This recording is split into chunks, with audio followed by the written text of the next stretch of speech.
आपको यूपी लिए चलता हूं। उत्तर प्रदेश में कोचिंग में आग लगी थी, 15 बच्चों की मौत हुई। किसी की दम घुटने से मौत हुई, किसी की जल जाने से मौत हुई। अगली तस्वीर देखिए। उसके बाद उनकी गिरफ्तारी हुई, एक्शन शुरू हुआ। जो आरोपी हैं, जो कोचिंग के मालिक थे, इस बिल्डिंग, इस इमारत के मालिक थे, जिनकी लापरवाही की वजह से यह आग लगी और आग ने 15 जानें ले ली।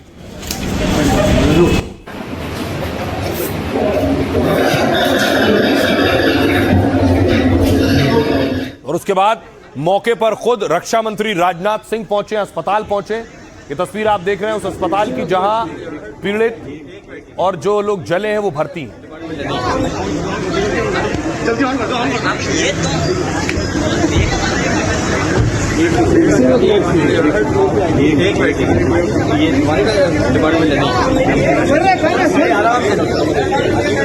भैया लौट के आइएगा भैया। अखिलेश भी मौके पर पहुंचे। अब तैयारी थी एक्शन की, तो एफएसएल टीम पहुंची है।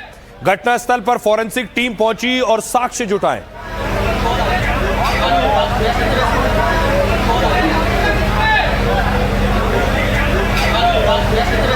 और बाकायदा सरकार ने, शासन ने एसआईटी बनाई है, स्पेशल इन्वेस्टिगेशन टीम, वो भी मौके पर पहुंची है जिस कोचिंग में आग लगी।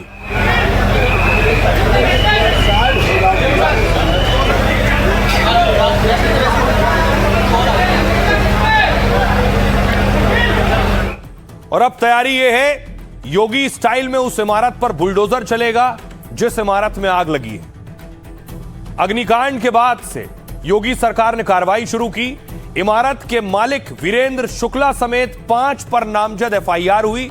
पुलिस ने गैर इरादतन हत्या का मुकदमा दर्ज किया है, जिनमें वीरेंद्र शुक्ला, तुषांक कृष्ण जायसवाल और रामकृष्ण उपाध्याय के साथ सुरेश कुमार शामिल हैं। गैर इरादतन हत्या की एफआईआर के बाद 4 आरोपियों को गिरफ्तार किया गया। इनमें से 3 को न्यायिक हिरासत में जेल भेज दिया गया। इतना ही नहीं, 6 बड़े अधिकारियों पर भी गाज गिरी है। लखनऊ विकास प्राधिकरण के 6 अफसर सस्पेंड कर दिए गए। दावा है 14 और अफसरों पर भी कार्रवाई हो सकती है, क्योंकि जांच में पता चला है कि आग वाली इमारत अवैध थी।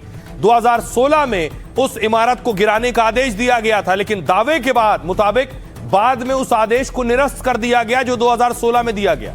हालांकि अब प्राधिकरण ने बिल्डिंग मालिक को नोटिस जारी किया है, 15 दिन में जवाब मांगा है। चर्चा है बुलडोजर चलेगा। उधर सीएम ने एलडीए के एक्शन रिपोर्ट के साथ उपाध्यक्ष को तलब किया है। प्रथमेश कुमार से शहर में एलडीए की कार्रवाई की पूरी डिटेल मांगी और इसी बीच 2 सदस्यीय एसआईटी ने घटना की जांच तेज कर दी है। घटनास्थल पर एसआईटी और फॉरेंसिक टीम ने सबूत जुटाए। साथ ही अस्पताल में जाकर घायलों और परिजनों से बात की गई है। करीब 7 घंटे चले पोस्टमार्टम के बाद शव परिजनों को सौंप दिए गए हैं। मृतकों का लखनऊ और दूसरे जिलों में अंतिम संस्कार किया गया है। सुनिए जरा क्या कुछ कह रहे हैं एडीजी और सियासतदान। बिल्डिंग के ओनर और उस बिल्डिंग में जो प्रतिष्ठान चल रहे थे, उनके ओनर्स के विरुद्ध नामजद एफआईआर की गई है।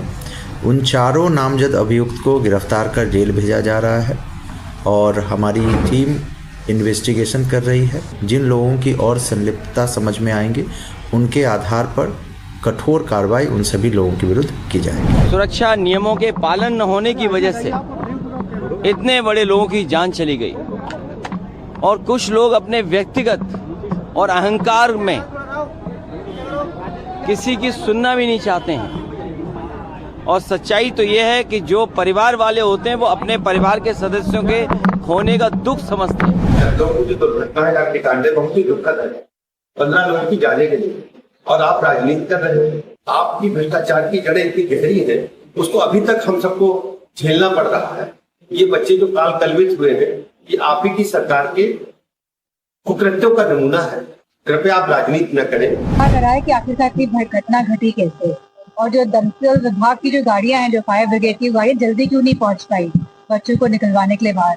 तो कहीं ना कहीं सरकार को अपने ही इन सवालों का उत्तर खोजना चाहिए। पूरी तरीके से भ्रष्टाचार का अड्डा बना रखा है इन लोगों ने और सरकार के अधीन ये सारी चीजें हो रही हैं। सरकार को पूरी जिम्मेदारी लेनी चाहिए और इस पे जनता को जवाब देना। सरकार बस्ती वहाँ एसआईटी बनाती है, एसआईटी का कोई मतलब। अलीगंज की दुर्घटना बहुत ही दर्दनाक है कि मुख्यमंत्री जी ने उसको बहुत ही गंभीरता से लिया है और स्वयं उन्होंने कल रात हाई लेवल की मीटिंग भी किया है और जांच होगा, कोई भी दोषी बख्शा नहीं जाए। अब देखिए जरा, एक्शन शुरू हुआ अलग अलग कोचिंग सेंटर्स पर। पुलिस ने एक्शन शुरू किया, फायर विभाग ने एक्शन शुरू किया। सबसे पहले आपको यूपी के कानपुर लिए चलता हूं। कानपुर में बड़े बड़े कोचिंग सेंटर, ये लखनऊ की तस्वीर आप देख रहे हैं, कई बड़े, ये कानपुर की तस्वीर है। कानपुर में कई बड़े कोचिंग सेंटर्स पर एक्शन हुआ है। कानपुर का काकादेव इलाका आप देख रहे हैं, जहां कई कोचिंग सील कर दी गई है।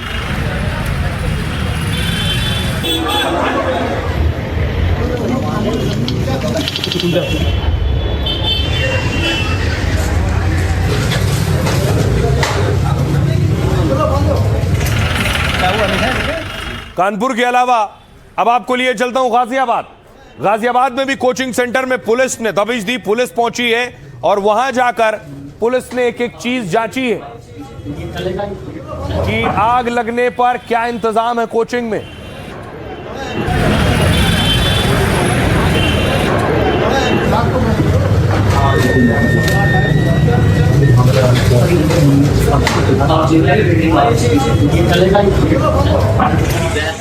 यूपी की पुलिस एक्टिव हुई। यूपी में इतना बड़ा हादसा हुआ, उसके बाद दूसरे राज्यों में भी देखिए। खानसर का कोचिंग सेंटर पटना में भी पुलिस पहुंच गई और वहां जाकर जांचा है कि आग बुझाने के इंतजाम है या नहीं। पहले भी नोटिस दिया जा चुका है, फायर विभाग ने नोटिस दिया था। सीढ़ी एक ही है ना निकलने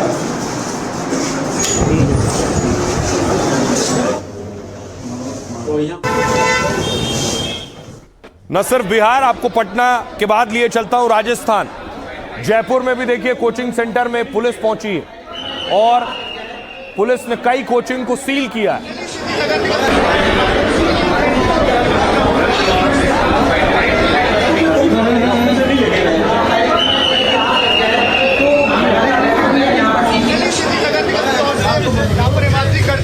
और उसके बाद देखिए पुलिस वाले बाकायदा कोचिंग में जाकर समझा रहे हैं आग लगने की स्थिति में क्या करना है।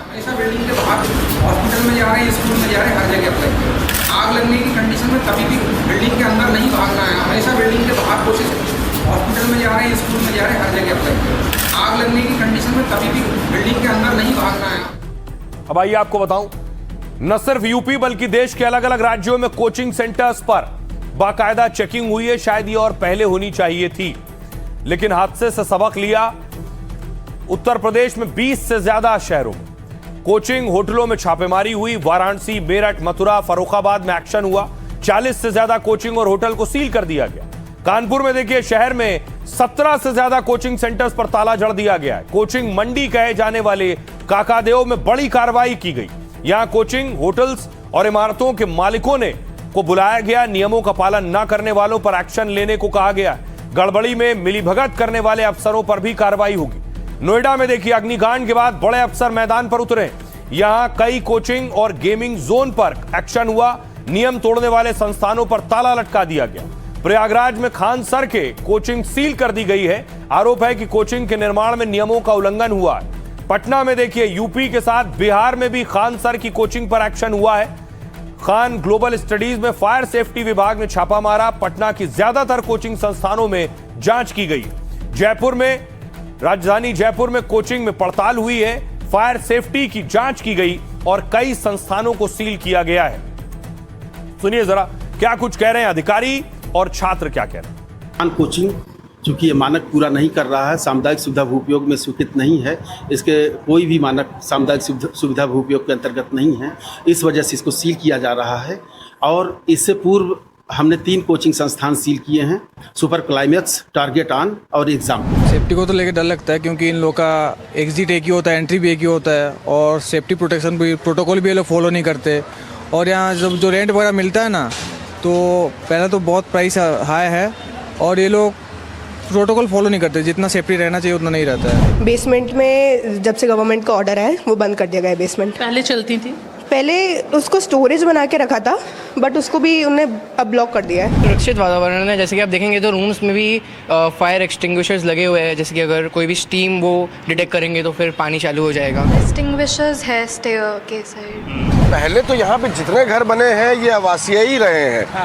और फिर धीमे धीमे जैसे रोजगार बढ़ता रहा है तो यहाँ पे लोगों ने कमर्शियल एक्टिविटीज करना चालू कर दी है। जब स्पेस होएगी, मानकों के आधार पे अगर बिल्डिंग बनेगी तभी तो बच्चा या कोई इंसान निकल पाएगा। यहाँ वैसे आवासीय के बीच में नहीं होना चाहिए था और कोई दूसरा रास्ता नहीं था, ये गलत बात है। दूसरा रास्ता जरूर होना चाहिए एग्जिट के लिए उस मानक में। इससे बहुत कोचिंग सेंटर चल रहे हैं जिन पर इस तरीके की कार्रवाई होनी चाहिए। एक बच्चे की जान कीमत क्या 5 लाख रुपए है। जिनके परिवार के बच्चे मर गए हैं उनको क्या भरपाई करी जा सकती है? इस तरीके के जो मकान मालिक हैं इनके ऊपर घोर कठिन से कठिन कार्रवाई होनी चाहिए। नक्शे बनी है, छोटी जगह सकरी जगह में कोचिंग है, निकासी का एक रास्ता है, बच्चे फंस गए अंदर। अब बड़ी बात यह है, कोचिंग पर छापे हो रहे हैं, रेड हो रहे हैं, एक्शन हो रहे हैं, लेकिन एक लापरवाही ने 15 जिंदगियां खत्म कर दी। कोचिंग के अंदर की आपको तस्वीरें उस बिल्डिंग के अंदर की ये आप देख रहे हैं जिसमें आग लगी थी, क्योंकि अंदर न सिर्फ कोचिंग थी, कई और स्टोर्स भी थे अंदर। लेकिन जिन मां बाप ने अपने बच्चों को खो दिया उनके आंसू रुकने का नाम नहीं ले रहे। परिवार वालों का रो रो कर बुरा हाल है, बेसुध है परिवार।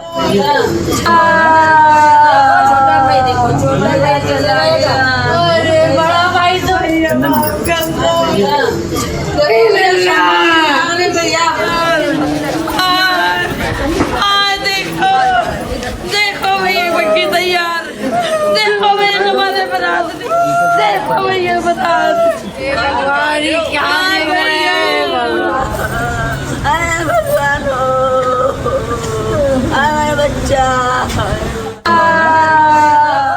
तस्वीरें वाकई हृदय विदारक हैं। कहीं चिताएं जल रही थीं, कहीं सुपुर्दे खाक किया जा रहा था छात्रों को। ये वो तस्वीरें आप देख रहे हैं।